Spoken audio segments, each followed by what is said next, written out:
प्रणाम, नमस्कार। बहुत स्वागत है आपका उस कार्यक्रम में जिसका नाम है हे प्रभु आनंद दाता, और उसके एक और नए एपिसोड में, यानी ये कार्यक्रम आप पहली बार देख रहे हैं, आपका बहुत स्वागत है। आज हम एक ऐसे अद्भुत धार्मिक समागम पर चर्चा करेंगे और मुझे लगता है, हमें लगता है कि हम इसे श्रृंखलाबद्ध रूप में आपके सामने प्रस्तुत करेंगे, क्योंकि ये भारत का ही नहीं, भारत की सनातन परंपरा का प्रतिनिधि एक धार्मिक समागम ही नहीं है, बल्कि मैं ऐसे कहूँगा ये ग्लोबल है। क्योंकि जो सनातन कहता है कि प्राणियों में सद्भावना हो, अधर्म का नाश हो, धर्म की जय हो, पूरा विश्व एक कुटुंब है, वैश्विक कुटुंब हैं हम, उस सनातन धर्म की भावना और उससे जुड़े महाकुंभ का आख्यान कितना अद्भुत होगा।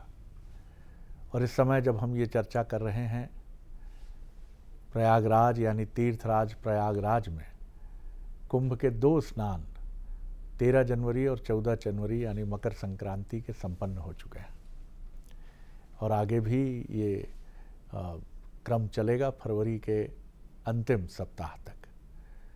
और विश्व के कोने कोने से, भारत के कोने कोने से अलग अलग वर्गों के लोग, जाति के लोग सब वहाँ पहुँचेंगे और गंगा मैया के आंचल में ये मान्यता लेकर जाएंगे कि हमारे सारे जो पाप जाने अनजाने में हमसे हुए हैं वो धुल गए। अलग अलग धर्मों में अलग अलग परंपराएं हैं।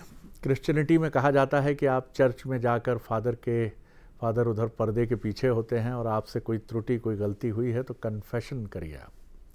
अच्छी परंपराएं हैं, सबका स्वागत है, अन्य धर्मों में भी हो सकती हैं, लेकिन भारत में आप देखिए ये परंपरा ऐसी है कि कोई छिपाव दुराव नहीं है। कह के व्यक्ति जाता है कि पाप धुल जाएंगे भैया, इसलिए जा रहा हूँ।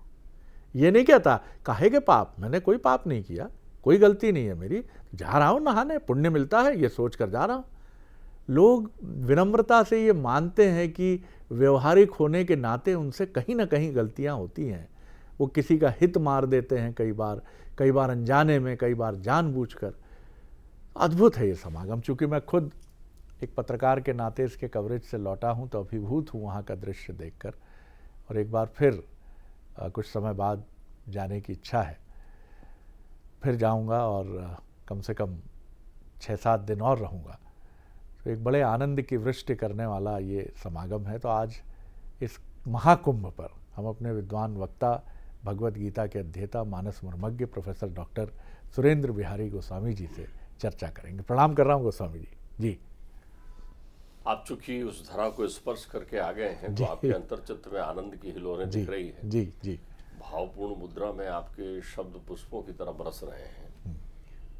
एक बात समझ लीजिए, मैं जब भी कुंभ की चर्चा करता हूँ या कुंभ का चिंतन करता हूँ तो मुझे ध्यान आता है कि मानस का प्रकाट्य ही कुंभ में हुआ है। वो लिख रहे हैं कि एक बार, वहां से शुरुआत करते हैं कि एक बार जो है वो मकर संक्रांति के अवसर पर जब ही कुंभ लगा, ध्यान रखिएगा कुंभ का मेला कब का लग रहा है। हाँ। ये कुंभ का मेला लग रहा है संवत 1631। जब ये शुरुआत कर रहे हैं, कहाँ अपने लेखन का शुरुआत कर रहे हैं, तो वहां का प्रसंग वो वर्णन कर रहे हैं कि एक बार ऐसा अतीत में कभी, मतलब कितने युगों से चला आ रहा है ये कुंभ है, वहां पर कुंभ, मकर का मेला लगा, कुंभ का मेला लगा, महाकुंभ का मेला लगा, जहां अनेक प्रकार के ऋषि मुनि संतों का समागम हुआ। और वहां पर याज्ञवल्क्य जी जो है भरद्वाज मुनि के यहाँ आए। तब भरद्वाज जी ने वहां से राम के रामत्व को जानने के लिए जिज्ञासा प्रकट की थी कि राम है कौन। और वहां जो मुखरित हुआ था वो शिव मानस की बातें, जो रामचरितमानस बनकर स्थापित हुआ है, वो तुलसी ने वहां से अपनी मानस की कथा लिखी है। तो इसका प्रारंभ ही मानस पर वहां कुंभ से हुआ है, ये आप चिंतन समझ लें। दूसरा एक खास बात आप समझ कर चलिए कि समुद्र मंथन में अमृत निकला, समुद्र मंथन में अमृत निकला, अमृत घट में निकला, यानी घट भी मंथन से उत्पन्न हुआ है। ऐसा नहीं है कि अमृत आया उसको घट में भर लिया। घट में भगवान धन्वंतरी जब प्रकट हुए हैं तो उनके एक हाथ में आयुर्वेद था, अर्थात आयुर्विज्ञान था, और दूसरे हाथ में अमृत कलश था, यानी वो घट जो है मंथन के साथ प्रकट हुआ है, तो पहले घट है फिर अमृत है।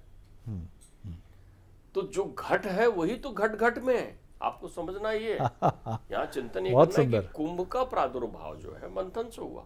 तो कुंभ क्या है?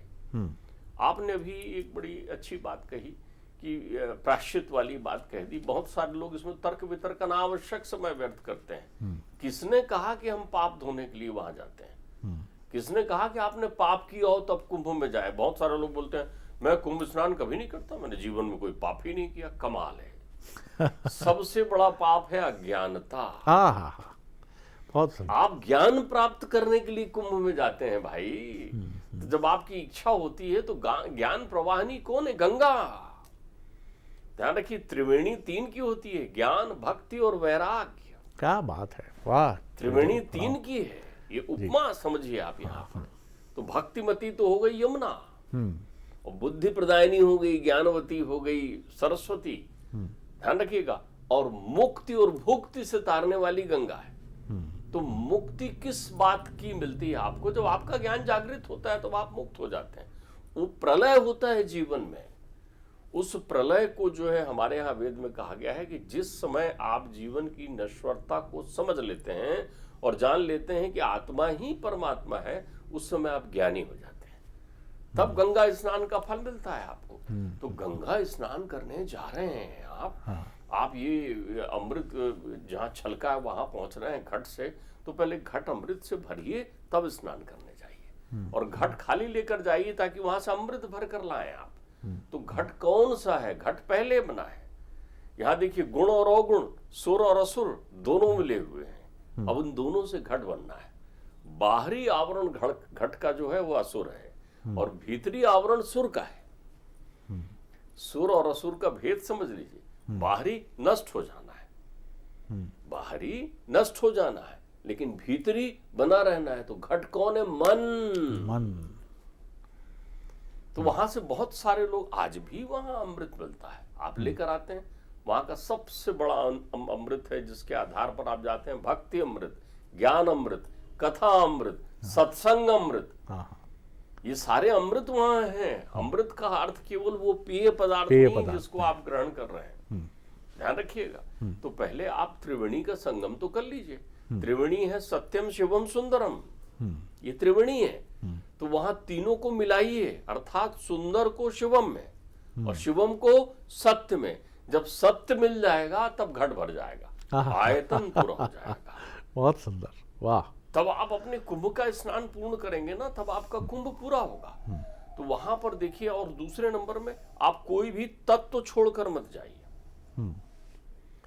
जब तक मंथन में सारे तत्व नहीं मिलेंगे तब तक मंथन नहीं हो सकता। एक व्यक्ति कुंभ स्नान कर कर आता है तो समझता है कि मैंने कुंभ स्नान कर लिया, अब सारे पाप दूर हो गए। पाप नहीं, अज्ञानतम का नाश हो रहा है वहां। तो ऐसा कौन व्यक्ति है जो कहेगा संसार में कि मैं संपूर्ण चीजों का ज्ञाता हूं, मेरे जीवन में कमी है? तो कमी किससे दूर होगी? संसार की जितनी भी कमी, जितने भी संसार के त्रास हैं, इसको देख ध्यान रखिएगा। संसार, सा शब्द पर ध्यान करिएगा। संसार में संस्कृत, संस्कृत मूल सूल प्रदनाना। संस्कृत मतलब ये संसार के, उसी से बना है संकट। ये सब काय से कटता है? सत्संग। और सत्संग कहाँ होता है? संगम। तो आप संगम में जा रहे हैं ना, त्रिवेणी स्नान कर रहे हैं ना, वहां सुंदरतम, सारी सुंदरता, प्रकृति का प्रवेश सब अपने साथ लेकर जा रहे हैं। किसके लिए? शिव के लिए, कल्याण के लिए। अभी आपने कहा ना विश्व का कल्याण। तो कल्याण किस निमित्त होगा? सत्यम ब्रवात। उस परम सत्य सच्चिदानंद स्वरूप की अनुभूति आप कर पाए तभी तो कुंभ स्नान होगा आपका। तो जब भी आप कुंभ स्नान करने के लिए जाएं तो कुंभ स्नान करने 24 तत्वों को लेकर जाएं। संसार रूपी सागर है, पहले अमृत निकालिए। वहां आपको अमृत की बूंद ढूंढना नहीं पड़ेगा। जैसे ही आप स्नान करके बाहर निकलेंगे वैसे ही आप महसूस करेंगे, अनुभूति करेंगे। 3 विधाओं से जाएंगे। अध्यात्म की विधा है स्नान के लिए, ऐसे ही स्नान नहीं करते। नारद जी खड़े खड़े देख रहे हैं भैया गंगा को, रोज जाते हैं तट पर, रोज तट पर जाते हैं, प्रणाम करते हैं, जय गंगा मैया। और प्रणाम करके वंदन करते हैं, वहां से मानसिक पूजा करते हैं और लौट आते हैं। और जितने लोग जा रहे हैं सब नहा रहे हैं, स्नान करते हैं। मुंजती एक दिन मैया प्रकट हुई, बोले इधर आ बेटा, क्या यहाँ आके चला जाता है, नहाता नहीं है। बोले मैया मुझे बताया है ब्रह्मा जी ने कि आपके दर्शन मात्र से मुक्ति मिल जाती है, आपके दर्शन मात्र से मुक्ति मिल जाती है। हाँ। और कहीं स्नान करूंगा तो क्या होगा? नारद को अमृत नहीं चाहिए, हाँ। नारद को मुक्ति चाहिए। किसमें? अपने इस संसार के विषयों से वो रहे। तो बोले मैया पता नहीं अवगाहन करूंगा आपका तो क्या होगा। अरे हम कलिकाल के लोग कितने भाग्यशाली हैं कि हमें अवगाहन करने का, मैया की गोद में बैठने का हमको फल मिलता है। मुझे एक बात और ध्यान रखिए, हमारे यहाँ एक शब्द का उपयोग होता है बुलावा। ये तर्क वितर्क कुतर्क उत्तरार्ध में खत्म हो जाते हैं। बहुत सारे लोग बुलावा नहीं समझते। मंदिर वहीं होता है घर के पास। आप तीर्थों में भी निवास करते हैं, लेकिन आप देख लीजिए हजारों मील दूर से लोग उसी मंदिर के दर्शन करने आ जाएंगे और आप वहीं रहकर मंदिर दर्शन करने नहीं जाते। बिल्कुल आप सही इसको कह रहे हैं। बुलावा कहते हैं। हाँ। ध्यान रखिएगा। मैहर में माता रानी का मंदिर बना हुआ है। मैहर वालों से पूछो कि वो कब जाते हैं माता रानी के दर्शन करने के लिए। उनमें वो परम भाग्यशाली होंगे जिनकी इच्छा होती होगी कि रोज चलो मैया का मंदिर यही है, यही मैया प्रकट हुई है, हमें चलना है। वो जाते हैं वहां स्नान करने के लिए। गंगा के तट पर रहने वाले कितने लोग गंगा में स्नान, बहुत सारे लोगों के पास तो बहाना है, हमारे तो घर में नल से पानी गंगा का आता है। तो तुम्हारे यहाँ नल से पानी गंगा का आता है, मैं तो इतनी दूर बैठा हुआ रोज गंगा में नहाता हूँ, क्योंकि मन चंगा तो कटौती में गंगा। फिर तो मुझे वहां भी जाने की आवश्यकता नहीं, मना शुद्ध है न विद्यते। लेकिन अब आप वहां रहकर भी यदि इससे वंचित हैं, इसे ही बुलावा कहते हैं, जो दूर से रहकर पहुंच जाता है। किसी को उसमें अवगुण दिखते हैं, ओ क्या इसी में बताओ क्या नहा रहे हैं, कितने लोग ये। हमारे यहाँ उस धूरी का, उस कण का महत्व है जीवन में। ध्यान रखिएगा, गंगा को वरदान है, मद भक्ता यत्र गायंती पादम प्रक्षालयंती ता तत्स स्थानम ता महातीर्थे सुपवित्रम भवे ध्रुवम। यहाँ 33 कोटि 33 प्रकार के 33 श्रेणी के देवता अलग अलग रूप रखकर, साधु सन्यासी न जाने कौन, अलग अलग रोग जो हैं, जो आपको दृश्यमान है भी और दृश्यमान नहीं भी है। ऐसे बैठे हुए, मैं तो एक कुंभ में गया और देखा कि एक बड़ा विकृत सा भिक्षार्थी जो है बैठा हुआ है, उसका शरीर बड़ा मलिन है, जटिल है, जटाजूट बांधे हुए है, घाव है शरीर में और बैठा हुआ आराम से ऐसा बैठा हुआ है। तो मेरे साथ के लोगों ने हेता से देखा, रही यार ये ऐसे ऐसे लोग नहा रहे हैं, पता नहीं क्या हो रहा होगा करके। मैंने कहा चलते चलते सहज भाव से पूछा, तुमने किसको देख लिया, कैसे कैसे लोग नहा रहे हैं? अरे बोले वो चल नहीं सकता, जो वहां बैठा था वो नहा रहा है। मैंने कहा चलो दिखाओ कौन है। हम गए तो वहां था ही नहीं, जबकि इस बीच की दूरी को तय करने में हमें 30 सेकंड लगे होंगे, केवल पलटे हैं और वो नहीं था।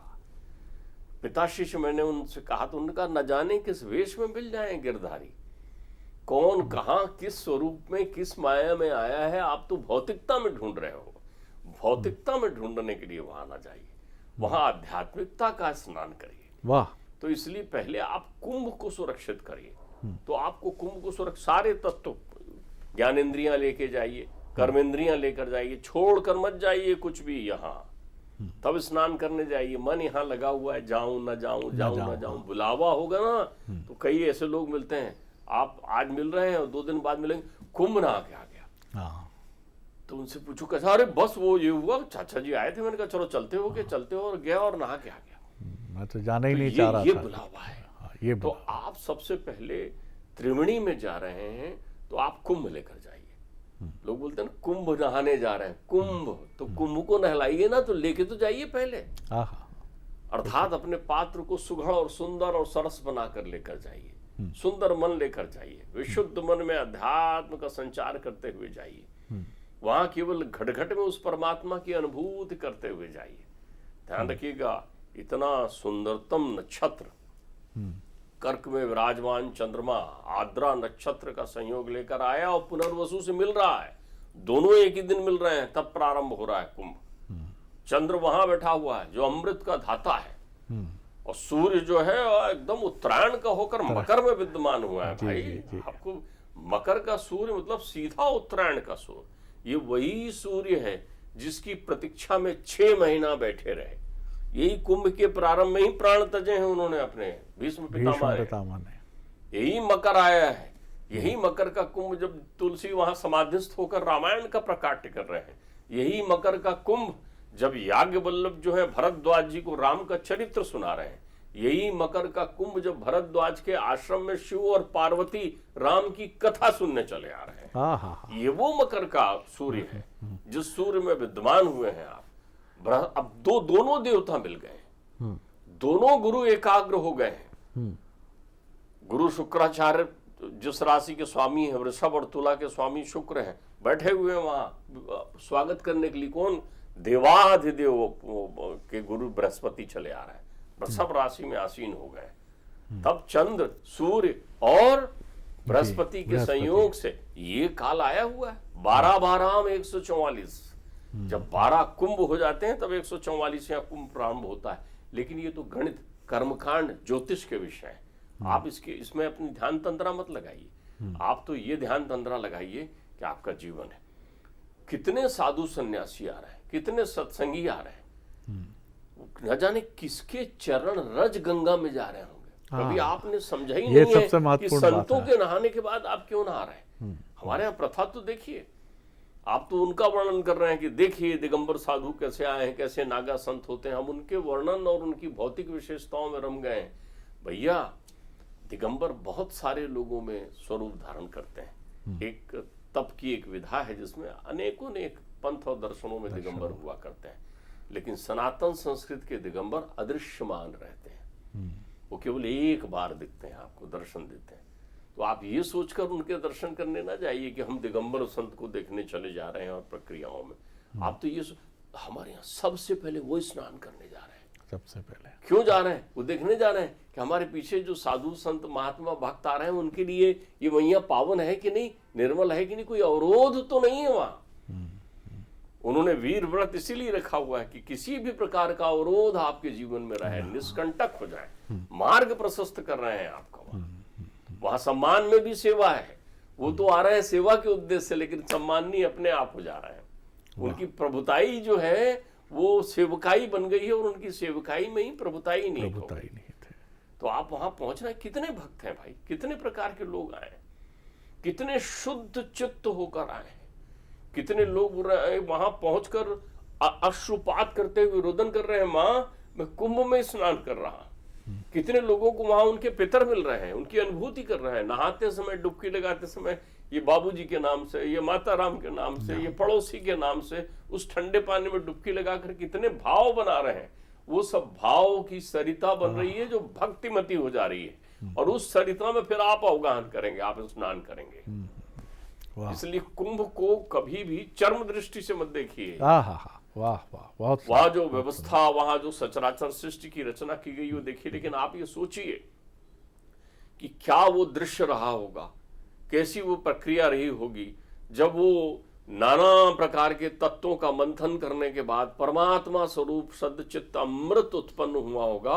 और वो सुरों ने सोचा, परमात्मा ने सोचा, विष्णु ने सोचा, शिव ने सोचा कि संसार के विष मैंने पी लिए, तो अमृत हम थोड़ी लेंगे। मृत्यु लोक में भी अमृत का वास होना चाहिए। ये अमृताम गमय है, यही वो है मृत्योर्मा अमृताम गमय जो कहते हैं ना, मृत्यु से अमृत की यात्रा है। अमृत की यात्रा, वहां अमृत जो जब गिर रहा होगा, वो एक बूंद जब यहाँ आकर गिरी हुई होगी, ऐसी बूंदें, और वो धरा सुचित और पावन हो गई होगी। ये आपको आत्यंतिक प्रलय की अनुभूति कराएगी, जीते जी मुक्ति मिलेगी। कुंभनाव बहुत सुंदर है। आज तो आपको सुन के मैं भाव विभोर हो गया। और जो आपने एक बहुत सुंदर बात कही कि कितने, इसको आप सिर्फ व्यवस्थाओं की दृष्टि से मत देखिए, आप उस परंपरा को देखिए। एक डुबकी बाबूजी के नाम पर, एक डुबकी माँ के नाम पर, एक डुबकी पुरखों के नाम पर। कभी नहाए होंगे, वो आए होंगे, सनातन परिवार में जन्मे हैं आप, वो भी आए होंगे, और उन्होंने अपने दृश्यमान और अदृश्यमान आने वाले मेहमानों के लिए कि पोता हो अच्छा, उसके लिए एक डुबकी पुत्र के पुत्री के वैभव के लिए एक डुबकी। तो उसी गंगा से आपका मिलन हो रहा है। वहाँ आप जाइए तो पंडों से मिलिए, तो आपका पूरा इतिहास सामने निकाल कर रख देंगे। मैं आपको बताऊं शरद जी, मेरी महधारी को लेकर मैं कई बार गया जी। ऐसे तीर्थों में जी। लेकिन एक तीर्थ की कथा मेरे यहाँ एक सेवाधारी प्राणी रहा, मुझे तो उसका नाम भी याद है। हम तो मेरे लिए तो वो बेटे की तरह था, बचपन से बड़ा हमारे यहाँ हुआ। तो उसका नाम था परसु। तो माँ और पिताजी के साथ संयोगिक रूप से उसको वहां जाने का अवसर मिल गया। तो उसने मुझसे कहा, जब मैं माँ को लेकर पहुंचा, जब वो पंच तत्व में विलीन हो गई थी और उस माँ की अस्थियों को जब मैं वहां त्रिवेणी में विसर्जन कर रहा था, तो वो परसों के आग गीले हो गए। तो मैंने कहा, भाई तू क्यों, क्या बात है, क्या हो गया? बोले, मैं माँ के साथ आया था यहाँ पर 5 साल पहले। तो माँ ने कहा था, देख परसू, वो सुरेंद्र और मेरे बच्चों के साथ तू आएगा यहाँ मुझे लेकर। माँ ने कहा था। तो देखिए, गंगा मैया ने उसको भी बुलाया ना मेरे साथ जाने के लिए। वहां वो सब मिलेंगे आपको, पूर्वज, परंपराएं मिलेंगी आपको, परंपराएं मिलेंगी। क्योंकि ये ऐसा नहीं है, ये खाली कुंभ केवल आध्यात्मिक नहीं है। और आप ये इस भ्रम में हट जाइए कि पाप पुण्य और सारी चीजों को सोचकर वहां जाए। वहां आपको सच्चिदानंद मिलेंगे, आनंद ही आनंद मिलेंगे वहां पर। तो आनंद की अनुभूति करने के लिए जाइए, अपने जीवन को सफल बनाने के लिए जाइए, उस परंपरा में जाइए जो सदियों अनादिकाल से चला आ रहा है। ये ध्यान रखिए, सतयुग के उत्तरार्ध में युद्ध हुआ था, देवासुर संग्राम। ये विश्व नहीं, सार्वभौम का युद्ध था देवासुर संग्राम, सतयुग के अंत में और त्रेता युग के प्रारंभ में। तो आप भी पहुंच रहे हैं कलयुग में उस परंपरा को लेकर के। वाह। और यही सबसे महत्वपूर्ण बात है कि आप जब अपनी परंपराओं से जुड़ते हैं, जैसा डॉक्टर साहब ने कहा कि बुलावे का असली अर्थ जीवन के उत्तरार्ध में मालूम पड़ता है। बहुत भाग्यशाली हैं वो लोग, बुद्ध या इनलाइटेंड जितनी भी पर्सनैलिटी हैं, जो अपने जीवन के युवा अवस्था में ही बुलावे का अनुभव कर लेते हैं और इसीलिए सन्यास का गेरुआ चोला पहन लेते हैं, मन से भी और शरीर से भी।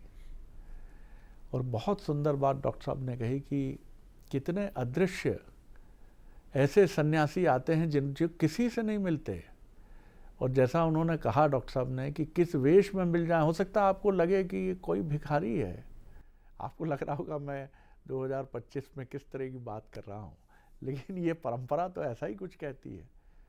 मैं नहीं कह रहा हूँ ये सत्य हो सकता है, लेकिन मैं ये भी नहीं कह रहा हूँ कि यह असत्य है। मैंने सुना है कि नर्मदा पट्टी में अमावस्या, मौनी अमावस्या या पवित्र स्नान की तिथियों पर ब्रह्म मुहूर्त में ऐसे तेजस्वी संत आते हैं जिनको लोग सिर्फ आते हुए देखते हैं और नर्मदा में डुबकी लगाते हुए देखते हैं। उसके बाद वो कहाँ जाते हैं किसी को नहीं कुछ पता चलता।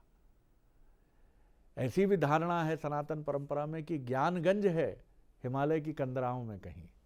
ज्ञानगंज एक ऐसी जगह है जो उन लोगों के लिए खुली है जिनके ज्ञान चक्षु खुल गए हैं और वो वहाँ जाते हैं हिमालय की उन चोटियों पर, तो अचानक उनको दिखता है कोई मठ। उस मठ में वो प्रवेश करते हैं तो वहाँ ज्ञानियों की परंपराएं हैं। ये जो आप कह रहे हैं ना जी, जिस प्रक्रिया का नाम वैदिक इसके वर्णन है जी, इसको कल्पग्राम कहते हैं। वाह। जो लोग अमृतवासी हो चुके हैं, जी जी, जो अजर अमर है, जी जी जी, जिनके प्राण जो शरीर से वहां विद्यमान है, जी, वो कल्पग्राम में रहते हैं। जी, कल्पग्राम में ही अश्वत्थामा विद्यमान रहते हैं। अच्छा, कल्पग्राम में ही हनुमान लला मिलते हैं। हाँ हाँ, कल्पग्राम में ही कृपाचार्य जी का निवास है। जी, कल्पग्राम में ही विभीषण भी जाते हैं। तो वो सारे लोग जो युग परिवर्तन के बाद प्रकट होंगे, उनके लिए हिमालय में एक अदिष्ट ग्राम है जिसको कल्पग्राम कहते हैं। बताइए। इसीलिए हमारे यहाँ लोग कहते हैं कल्पवास करने जा रहे हैं, अर्थात उनकी अनुभूति हो जाए। इतना सुंदर आपने ओहो, वाह सनातन, धन्य हो चिरंतन। कल्पवास का अर्थ मिल गया कि एक कल्प ग्राम है जहाँ हनुमान जी हैं। जहाँ तक मुझे स्मृति है 7 ऐसी विभूतियां हैं जो भी हैं जी। ये तो वो वर्णित विभूतियां हैं जिनको आप अनुभूत कर रहे हैं जी। पिताश्री कहते हैं कि न जाने उनका वर्णन थोड़ी है जो समाधि में लीन है, जिन्हें मालूम नहीं कि कितना युग बीत गया। सही। जो उम्र गिन रहे हैं, मृत्यु उनकी हो रही है। और जिनको उम्र की सीमा से बाहर हो गए, काल उनको प्रणाम करते खड़ा है। वो कितने हैं सनातन संस्कृत में, आप उनकी गिनती थोड़ी कर सकते हैं। आप डॉक्टर साहब, आप जब बोलते हैं तो ऐसा लगता है कि सुनते चले जाएं। और ये थाती है साहब, ये कार्यक्रम नहीं है सिर्फ एक। इसको सुनिए ही नहीं, इसको बुनिए। कहाँ मिलेंगे ऐसे व्यक्तित्व बाबूजी को प्रणाम है, डॉक्टर साहब के पिताजी की मैं बात कर रहा हूँ, जिन्होंने उस अमृत घट को अपने पुत्र को यानी हमारे विद्वान वक्ता को समर्पित किया, और इन्होंने भी ऐसे ही ग्रहण किया कि बाबूजी जहाँ तक हो सकेगी रक्षा करने की कोशिश करूँगा। और आज उसी घट से निकले अमृत रूपी शब्दों से हम सबके जीवन को ये दिशा दे रहे हैं। थोड़ा सा आंखों में आंसू आ जाए तो आ जाने दिया करिए, थोड़ी देर इच्छा करे कि प्रभु का नाम लेकर रो लिया जाए तो रो लेना चाहिए। ऐसा दिव्य आनंद प्रकट होता है आपके भीतर। याद करिए अपने पुरखों को, पूर्वजों को, अपनी परंपरा को। इनको न हेयता से देखिए, न दीनता से देखिए, और न संदेह से देखिए, मान्य कीजिए। क्योंकि 5000 साल पुरानी ये सनातन परंपरा अगर किसी मेले, किसी आध्यात्मिक समागम की बात करती है, वो फिजूल नहीं हो सकता साहब, बिल्कुल नहीं हो सकता। प्रणाम कर रहा हूँ डॉक्टर साहब। अगले एपिसोड में एक और विषय लेकर उपस्थित होंगे। प्रणाम, नमस्कार।